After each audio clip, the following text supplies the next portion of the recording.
오늘 잘 오셨습니다. 옆 사람한테 다시 한번 얘기할까요? 잘 오셨습니다. 오늘 하나님의 귀한 말씀이 또 여러분의 은혜와 또 여러분의 생명의 말씀이 되기를 축원합니다. 오늘의 말씀은 우리가 예레미야서를 지금 계속해서 읽어가고 있는데 우리가 예레미야 30장 말씀까지 왔습니다. 이제 이 말씀을 통해서 하나님께서 도저히 이스라엘 민족이 하나님의 말씀을 전해도 또 많은 선지자를 통해서 전했지만 이스라엘 백성이 하나님의 그 뜻을 정말 헤아리지 못하고 하나님의 그 말씀을 자기들에게 욕한다. 그런 표현을 할 정도로 말씀을 전하는 선지자를 때리고 감옥에 갇히고 그렇게 하다 보니까 하나님도 어떻게 보면 거의 포기할 그런 지경에 이르는 것 같습니다.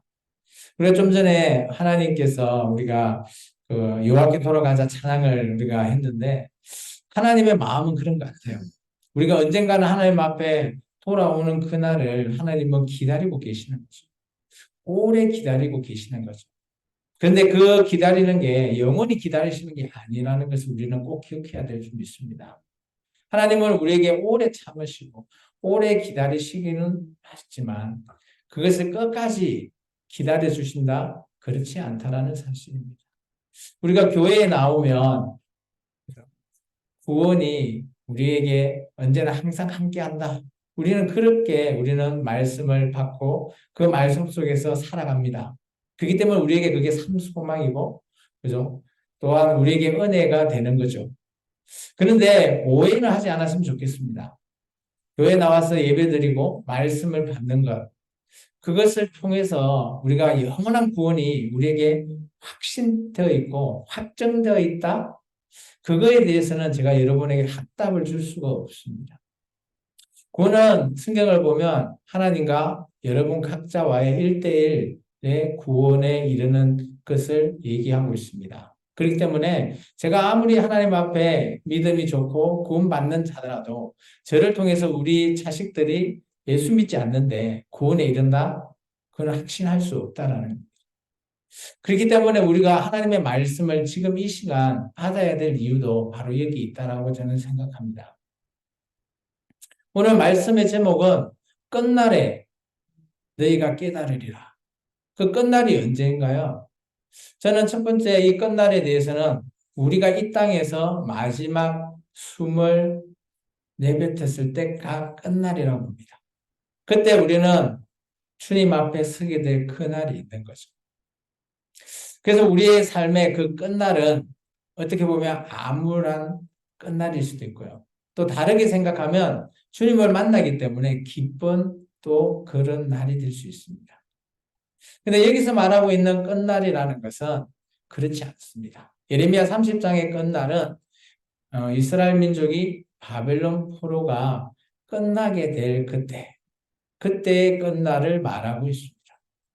예레미야서 우리가 이전에 지난주 그 전에 주에도 계속해서 우리가 예레미야서를 보고 있는데 27장부터 29장까지는 하나님의 선지자와 그리고 이스라엘 민족의 선지자, 예루살렘에 있는 선지자들, 그리고 바벨론의 포로로 잡혀왔던 선지자에 대한 말씀이 정반대의 말씀이 선포되게 만들어져 버립니다.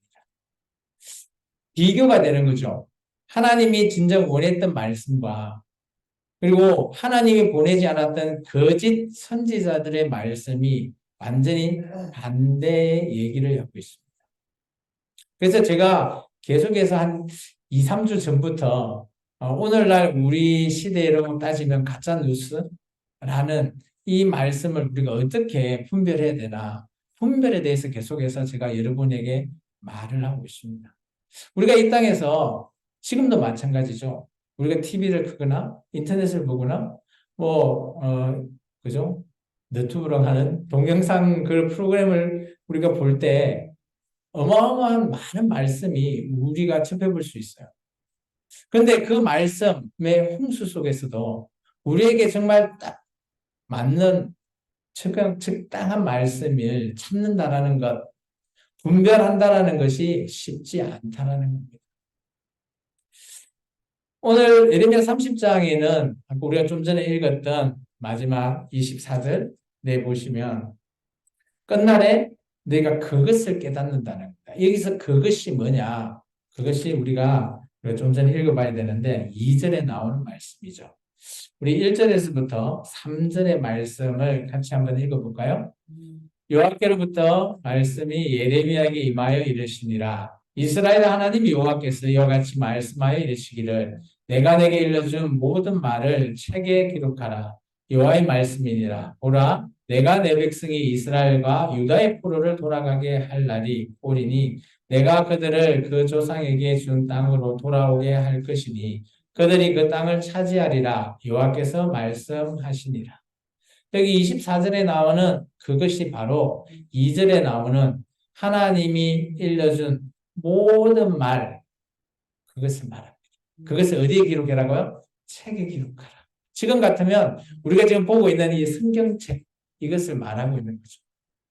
그래서 성경책은 저는 하나님의 우리가 감화받은, 그래서 성경 저자가 하나님의 말씀을 기록한 책이라고 저는 우리가 늘 학교 다닐 때도 배웠고, 저는 그렇게 지금도 생각하고 있습니다. 근데 오늘 예레미야에게는 이런 말씀을 책으로 기록해내요. 그게 아마 예레미야서일 겁니다. 근데 기록한 자는 바룩이 될 거고요. 어쨌든 간에 이 말씀, 하나님께서 계속해서 일러준 그 말씀을 기록해.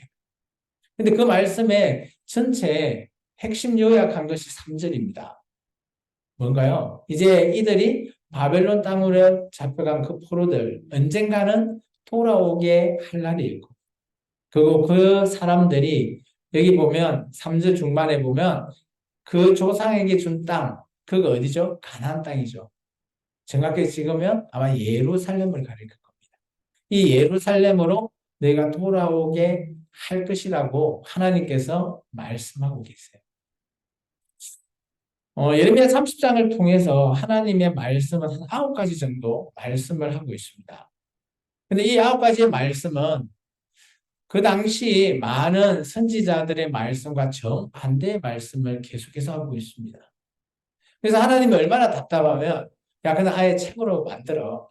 책을 펴서 내가 기록해놔라는 거죠. 왜 그럴까요? 저는 이렇게 봅니다. 첫 번째, 그 땅 사람들에게 하나님 말씀을 선포해봤자 알아먹을 사람이 없는 겁니다.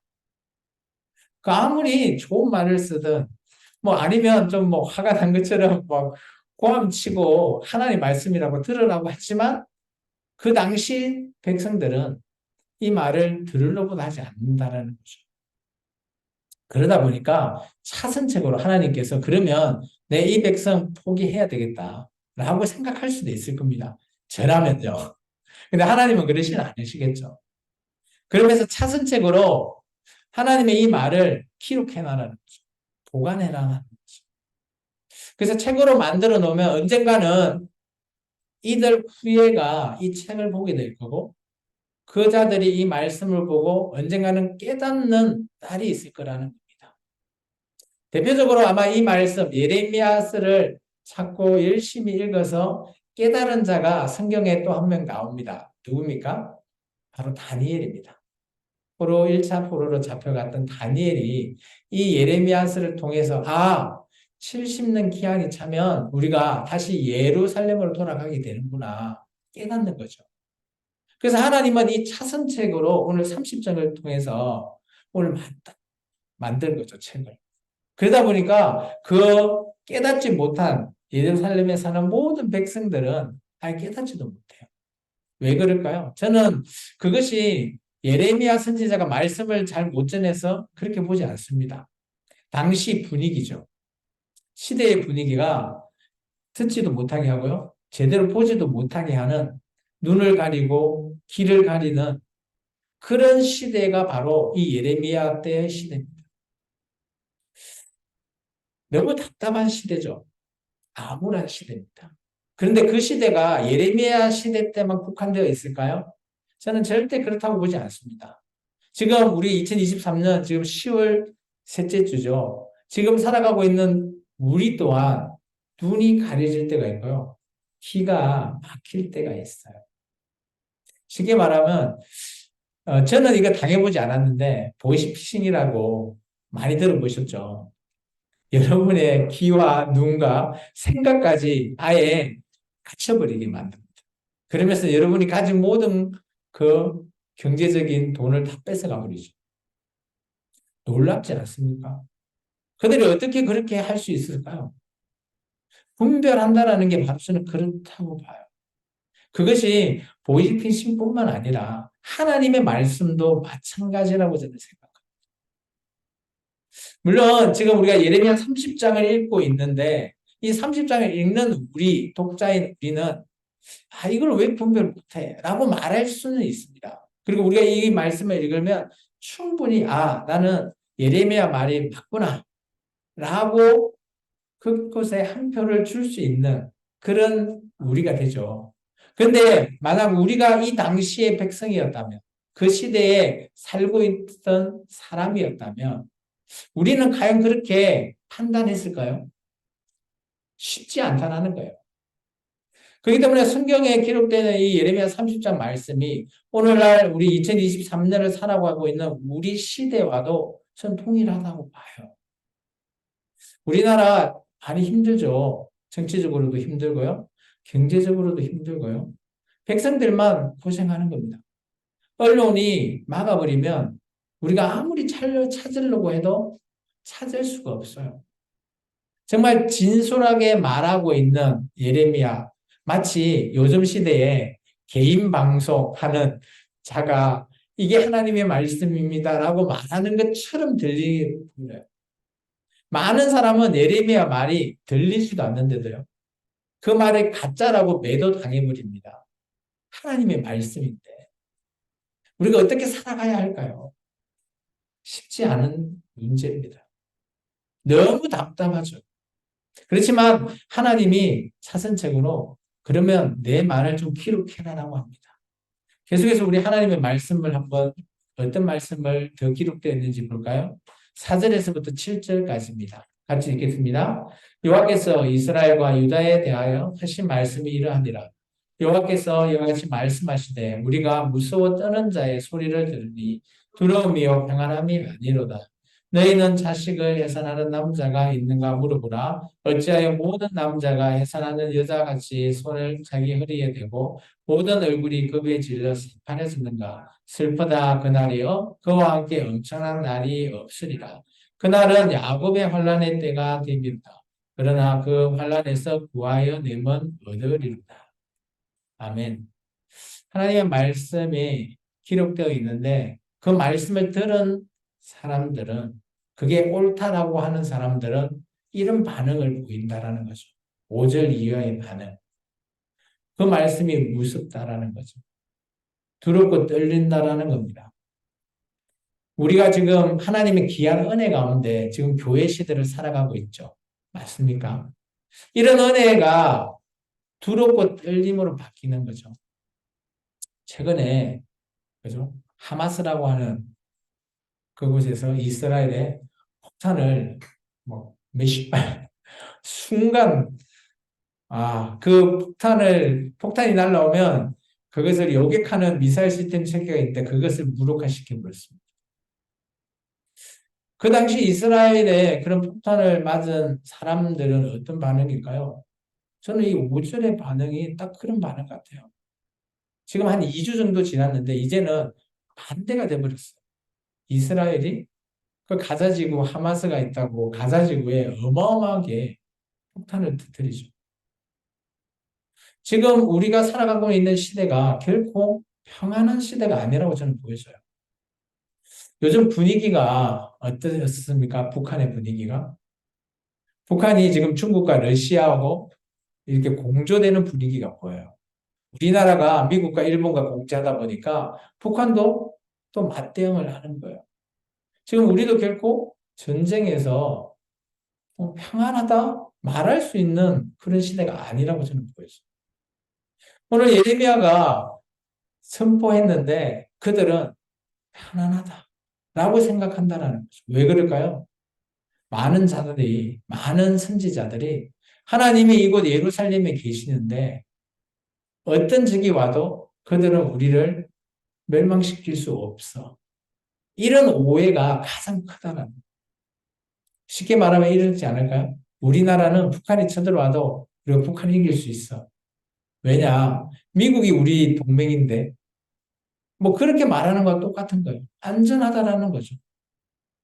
근데 이스라엘 봐보세요. 한순간 나 폭삭 쉽지 않은 겁니다. 놀라운 거는 오늘 예레미야 때나 지금 우리가 살아가고 있는 시대가 비슷해지가 한다는 거죠. 저는 제가 보기에는 이렇게 가면 안 되는데 너무 비슷해 가니까 너무 안타깝습니다. 엄청난 날, 슬픈 날, 환란 때, 뭐 이런 때는 우리가 성경에서 계속 읽어봐서 언제나 우리는 경각심을 가지고 우리는 알고 있어요. 그래서 나의 신앙을 돌이켜보고요. 내가 정말 하나님 앞에 제대로 살고 있나? 우리는 늘 우리에게 물어보죠. 기도하면서 하나님께 물어보면서 우리가 그렇게 신앙생활을 하고 있기 때문에 대한민국이 지금까지 저는 안전하다고 보고 있어요. 근데 하나님이 언젠가는 하나님의 말씀이 씨알에 묵히지 않을 때가 있다라는 거죠. 하나님의 말씀은 진리인데 그 말씀의 진리를 제대로 들으려고 하지 않을 때가 언젠가는 오겠다라는 거죠. 계속해서 한번 읽어볼까요? 우리 8절에서부터 10절까지입니다. 만군의 여호와의 말씀이다. 그날에 내가 내 목에서 그 멍에를 꺾어버리고 내 포박을 거느리시 다시는 이방인을 섬기지 아니하리라. 그들은 그들의 하나님 여호와를 섬기며 내가 그들을 위하여 세울 그들의 왕 다윗을 섬기리라.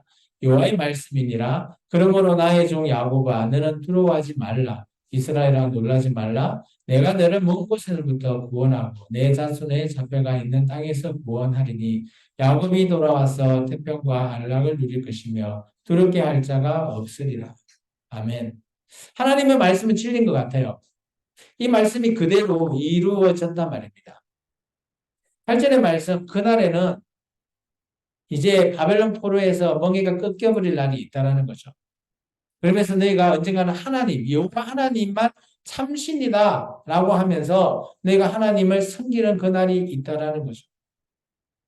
그래서 예레미야서에서 말하고 있는 이 말씀이 이스라엘 민족이 바벨론 포로 70년 동안 어마어마하게 힘들어하면서 그들이 깨달은 거예요. 깨닫다 보니까 지금도 이스라엘 민족은 물론 그죠? 기독교인과 좀 다르죠. 유대교는 지금 여호와 하나님 한 명만 믿죠. 그러면서 그들은 다른 어떤 신도 신으로 인정하지 않은 거예요. 마치 기독교도 마찬가지입니다. 예수님도 메시아로 인정하지 않아 버려요. 왜냐? 그들이 70년 동안 너무 심하게 당했기 때문에. 마치 트라우마를 겪고 있는 사람들처럼 한쪽에 너무 편파적으로 편협한 생각을 가지게 될 수밖에 없었던 그런 시대가 되어버린 거죠. 그리고 언젠가는 그 왕 다윗을 섬긴다. 이 왕 다윗의 후예가 누굽니까? 바로 예수님인데 그런 예수님을 이들은 메시아가 아닌 걸로 인정해버리는 거죠. 참 우리가 세상을 살아가면서 우리도 우리의 생각, 정말 나의 생각이 옳다라고 우리가 100% 확신이 될 때가 있습니까? 물론 있죠. 그런데 내가 지금 이 선택하고 있고 내 생각이 맞다라고 하지만 때로는 이게 흔들릴 때도 있는 거죠. 이렇게 하나님의 말씀이 이렇게 정해져 있는데 이 말씀을 듣고 이 말씀이 진짜다?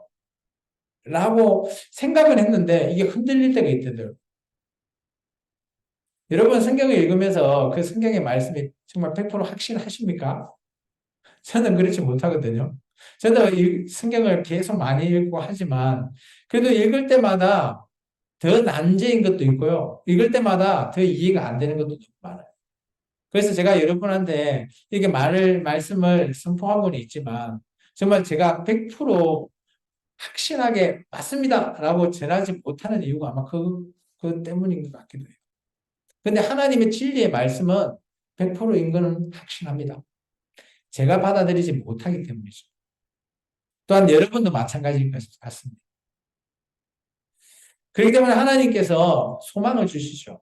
메시아, 예수 그리스도를 통해서 너희가 섬기게 될 그때에 너희는 두려워하지 말라는, 놀라지 말라는 거죠. 그로 말미암아 구원이 있을 거라는 거죠.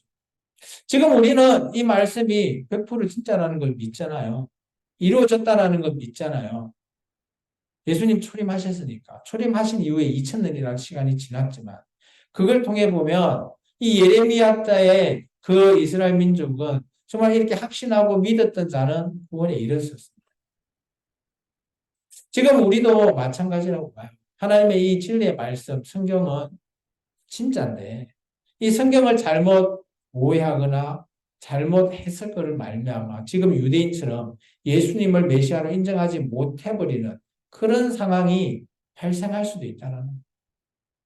깨닫는다는 게 그만큼 저는 중요하다고 봐요. 그렇다고 이게 깨달음이 우리의 신앙의 전부가 되어야 된다? 그건 아니라고 저는 확신해요. 그렇지만 우리가 하나님의 말씀을 통해 깨닫지 않으면 하나님의 그 의중을 파악할 수 없기 때문에 우리는 깨달아야 된다는 것을 저는 성경을 보고 그렇다고 우리가 100% 깨달아야 되는데 못 깨달았기 때문에 너무 답답하고 연약하죠. 하나님 계속해서 말씀하십니다. 여섯 번째 말씀 같이 읽어볼까요? 11절입니다. 이는 여호와의 말씀이니라. 내가 너와 함께 해서 너를 구원할 것이라. 너를 흩었던 그 모든 이방을 내가 멸망시키리라. 그럴지라도 너만은 멸망시키지 아니하리라. 그러나 내가 법을 따라 너를 징계할 것이요 결코 무죄한 자로만 여기지 아니하리라. 이 말씀도 그대로 이루어졌습니다. 하나님께서 그 남아 있는 자, 바벨론 포로 간 자에 대해서는 구원하셨죠. 그리고 그 이후에 많은 제국 시대가 멸망당하면서 이들은 예루살렘에 돌아오게 된 거예요. 그런데 그들이 행했던 그 죄로 말미암아 징계받았죠. 나라가 멸망당하는 징계. 저는 우리 예수를 믿는 저와 여러분도 저는 이 11절의 말씀은 적용할 수 있다라고 저는 생각되어집니다. 예수님을 통해서 우리가 구원받은 백성 맞거든요. 그런데 우리가 이 땅에서 그렇다고 죄를 짓지 않는다? 여러분 죄를 안 지으신 분 있으신가요? 저 또한 죄를 짓는데요. 근데 우리의 그런 죄성에 대한 이 땅에서의 징계는 확실히 있다고 봅니다. 그래서 신약 성경은 한결같이 많은 사도들, 많은 교사들이 한결같이 외치죠. 정말 선하게 살아라. 모든 선한 일을 이루며 살아라. 우리가 세상을 살아갈 때 착하게 일하고 또 선한 일을 위해서 협력하는 일, 그런 일을 살아갈 때 그나마 우리가 이 땅에서 죄를 짓는 것이 조금 덜하지 않을까요? 저는 그렇게 해석해 봤습니다. 그렇기 때문에 우리가 살아가면서 교회에서 하는 모든 일이 선해야 된다고 저는 봅니다. 교회가 물론 교회 공동체가 막 합심해서 연합하면서 더 커지고 또 뭐 세력이 많아지고 다 좋습니다. 근데 그들이 하는 일이 뭐 교회를 확장하기 위해서 세를 늘리는 거거나 아니면 자기들을 위해서 늘린다? 이것은 아니라고. 뭐 지금도 대형 교회를 제가 비난하는 게 아니라요. 대형 교회 속에서도 많은 선한 일을 하는 그런 교회들도 많이 있고요. 근데 그 대부분이 좀 그렇지 못하고 자기들을 위해서 이어가고 유지하고 하기 위해서 하고 있는 것 같이 보여요. 그냥 제가 보기에는. 제가 그들을 잘 속으로 못 보니까 그냥 밖으로 보이는 모습, 그리고 뉴스나 이런 걸 통해서 뭐 아들한테 물려주고 하는 이런 모습을 보다 보니까 저도 그렇게 판단할 수밖에 없는 거죠. 참 그런 부분은 안타깝죠. 하나님께서 또 이렇게 말씀하고 계십니다. 우리 12절부터 15절입니다. 같이 읽겠습니다. 여호와께서 이와 같이 말씀하시니라. 내 상처는 고칠 수 없고 내 부상은 중하도다. 내 송사를 처리할 재판관이 없고 내 상처는 약도 없고 처방도 없도다. 너를 사랑하던 자가 다 너를 잊고 찾지 아니하며 이는 내 악행이 많고 내 죄가 많기 때문에 나는 내 원수가 당할 고난을 내가 받게 하며 잔인한 징계를 내려두다. 너는 어찌하여 내 상처 때문에 부르짖느냐? 내 고통이 심하도다. 내 악행이 많고 내 죄가 허다함으로 내가 이 일을 내게 행하였느니라. 우리 17절까지 읽을게요.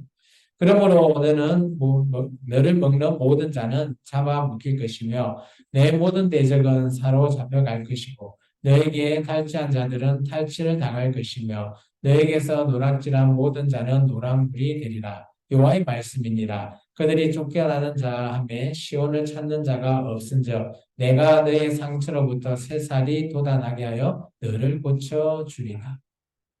하나님께서 지금 예루살렘에 살아있는 모든 자에게 다 죽을 거라고 얘기하고 있습니다.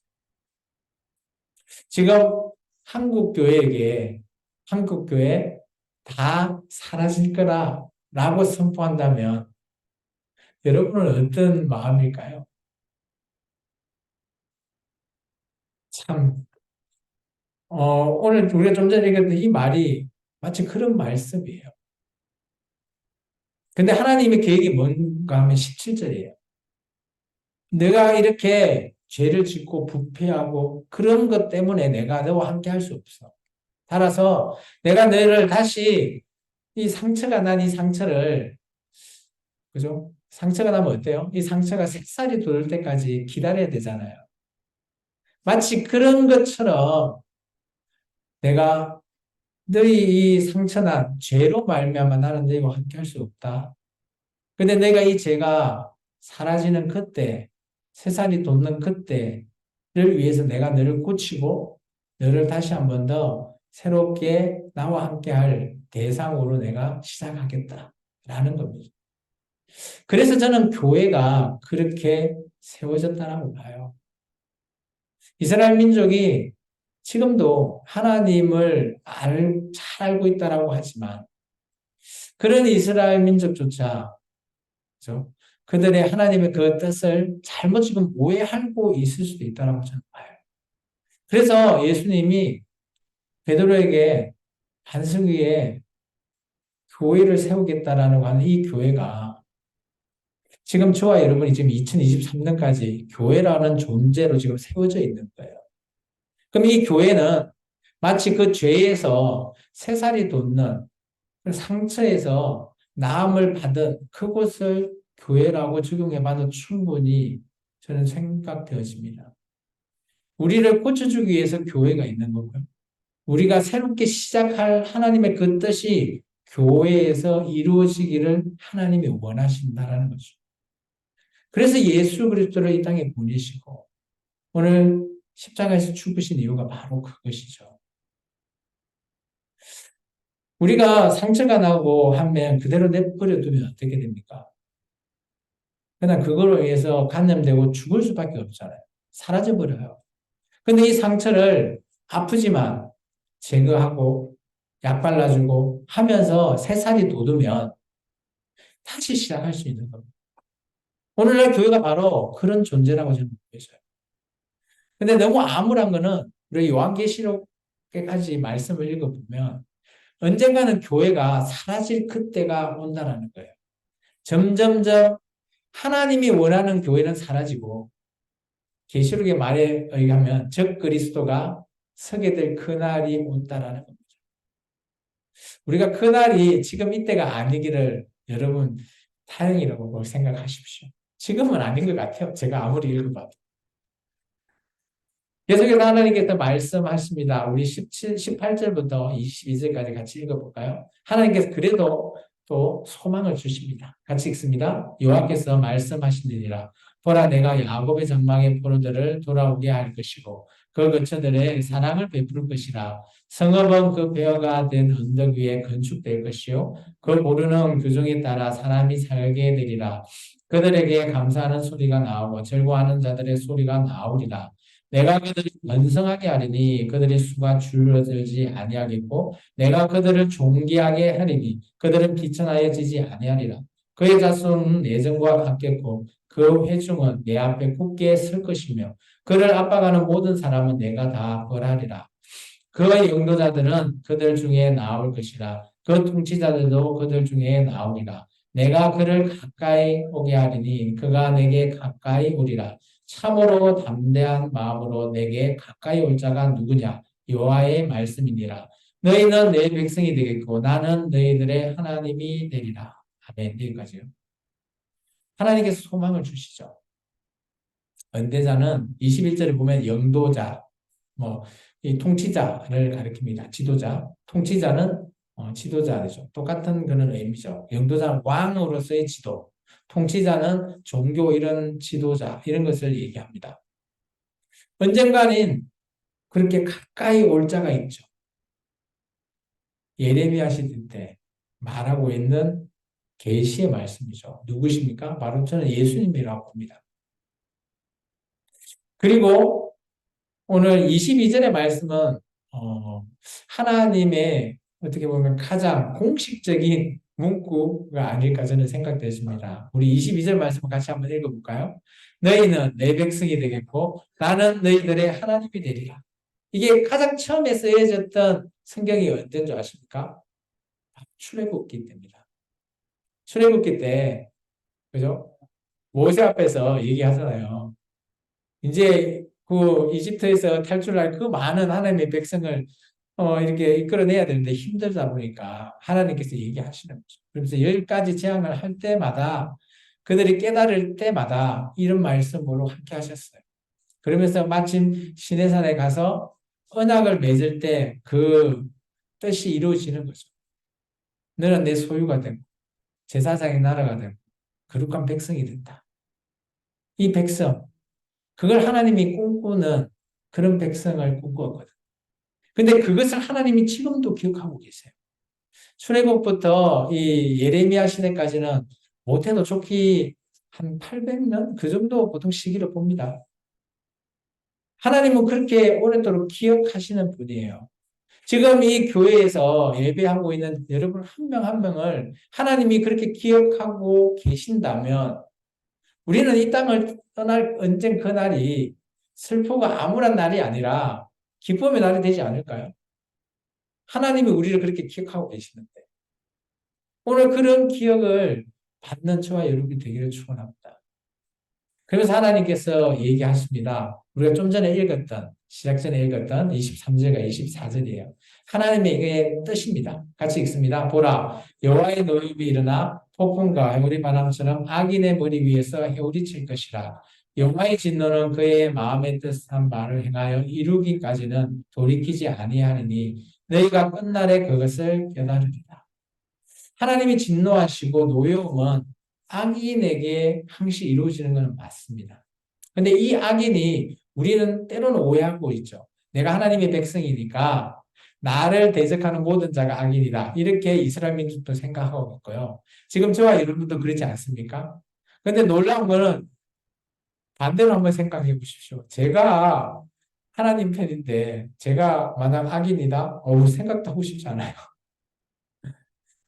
근데 하나님의 진노는 하나님의 계획이 이루어진 이후에야 하나님이 돌이키신다라는 거예요. 놀라운 거는 이 예레미야 30장을 통해서 하나님의 뜻을 책을 기록해 놨잖아요. 기록하라니까 이제 기록했겠죠. 그 기록되어 있는 책은 이루어지고 난 이후에야 하나님이 뜻을 돌이킨다라는 의미예요. 그러면 이스라엘 민족이 지금 아직까지 멸망하지 않았거든요. 근데 멸망 이후에 바벨론 포로에 가서 난 이후에야 하나님이 돌이킨다는 거죠. 70년이 차면. 근데 그때에 이스라엘 민족이 이제 그것을 뭐 한다고요? 깨닫게 될 날이 온다라는 거예요. 하나님은 전지전능하시니까 이스라엘 민족도 깨달을 수 있는 그런 날을 하나님도 생각하고 있지 않을까요? 우리 같으면 모르죠. 근데 하나님은 천지도 만드시고 우리의 생각까지도 다 아시는 분인데 이 이스라엘 민족이 깨닫는 날 충분히 알고 계시겠죠. 그래서 하나님께서 말씀을 기록하라고 하는 것입니다. 저는 성경이 왜 우리에게 소중하나? 물론 예언의 말씀이 있어 그게 이루어지는 것을 내가 받기 위한 그런 말씀도 있겠지만 이 성경은 우리말로 말하면 진짜라는 거죠. 참이라는 겁니다. 그렇기 때문에 이 말씀이 소중하고 이 말씀이 안에 있는 내용이 너무 무섭고 두려운 말씀이 많지만 근데 그 말씀을 우리는 그대로 수용을 해야 된다는 거죠. 오늘날 교회에게 했던 말씀 속에서도 좋은 말씀도 많지만 그렇지 않는 말씀도 꽤 많이 있습니다. 근데 물론 뭐 안타깝게 요한계시록을 끝으로 해서 그 이후에 말씀이 정경화되지 않았지만 지금도 저는 하나님의 말씀이 우리를 통해서 계속해서 전해지고 이루어진다라고 저는 보고 있습니다. 물론 성경으로 기록되어 있지는 않지만 왜냐하면 구약과 신약 속에서 많은 선지자, 사도 이들이 행했던 모든 일들을 보면 그들의 삶을 보면 충분히 우리의 삶도 마찬가지라고 저는 여겨져요. 하나님과 맺은 언약 관계의 백성이라면 누구나 우리는 하나님의 말씀이 우리에게 전해지고 이루어지는 그런 모습을 하나님은 원하신다라고 저는 보여집니다. 끝을 낼까 합니다. 오늘 우리가 깨닫는다라는 거, 깨닫는 마음. 신명기 29장 4절에 보면, 그죠? 모세가 이스라엘 백성에게 이렇게 말합니다. 너희는 깨닫는 마음과 보는 눈과 듣는 귀가 오늘 여호와 앞에서 추지 않았다. 그래서 너희는 하나님 말씀 깨닫지 못해. 라고 선포하는 말씀이 신명기서에 나와요. 그래서 그들이 아마 거의 헤매고 다니지 않았을까. 오늘 바벨론 프로까지 제대로 깨닫지 못하지 않았을까라고 생각은 되어집니다. 그렇다면 과연 이 깨닫는 마음을 갖는다라는 것, 우리는 그럼 어떻게 할 수 있을까? 저는 한 네 가지 정도 이 깨닫는다라고 하는 원뜻을 가지고 한번 살펴봤습니다. 이 네 가지의 깨닫는다라는 뜻이 첫 번째는 지각한다라는 거죠. 우리가 학교를 듣는 지각이 아니고요. 지각, 우리가 눈, 귀 이런 걸 들으면서 깨달아지는 거죠. 그리고 두 번째는 우리가 말씀을 듣고 이해하는 거예요. 안다라고 얘기하죠. understand. 공감한다. 이런 단어의 깨달음이 있을 거고요.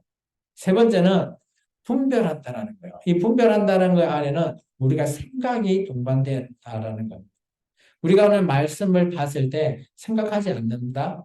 그럼 우리는 깨달을 수 없어요. 그 말씀을 깊게 생각하고 주의하고 분별해야지만이 우리가 깨달을 수 있다는 걸 얘기하고 있고 마지막으로 저는 이게 가장 중요하다고 봐요. 이 30장 24절에 나오는 이 깨달음은 바로 통찰력입니다. 통찰할 수 있는 마음, 통찰력. 통찰력을 가져야지만이 깨달을 수 있다는 거예요. 그것이 뭐가 됐든 간에 말씀도 마찬가지지만 우리가 삶을 살아가고 있는 삶의 지혜 또한 통찰력을 통해서 우리가 깨달을 수 있기 때문이죠. 그래서 우리가 깨닫는다라는 입장에서는 한 네 가지 정도가 정리가 되는데 우리가 늘 살아가면서 우리가 이것이 자연스럽게 우리에게 깨달아지는 겁니다. 오늘 하나님의 말씀도 여러분이 한 번, 두 번 듣다 보면 이해가 되어지고요. 또 분별도 되어지고요. 통찰력도 생기게 될 줄 믿습니다. 우리 이거 한번 읽고 오늘 말씀을 마치겠습니다. 같이 읽겠습니다. 보는 눈, 듣는 귀, 깨닫는 마음을 통해 하나님 경외하기를 더욱 힘쓰자. 우리가 이걸 하는 이유가 뭘까요? 하나님을 사랑하고 경외하는 마음이라고 저는 보여집니다. 우리가 성경을 공부하는 이유도 그거고요. 교회에 나오는 이유도 저는 그거라고 봅니다. 물론 제가 구원받기 위함의 목적이다. 물론 있죠.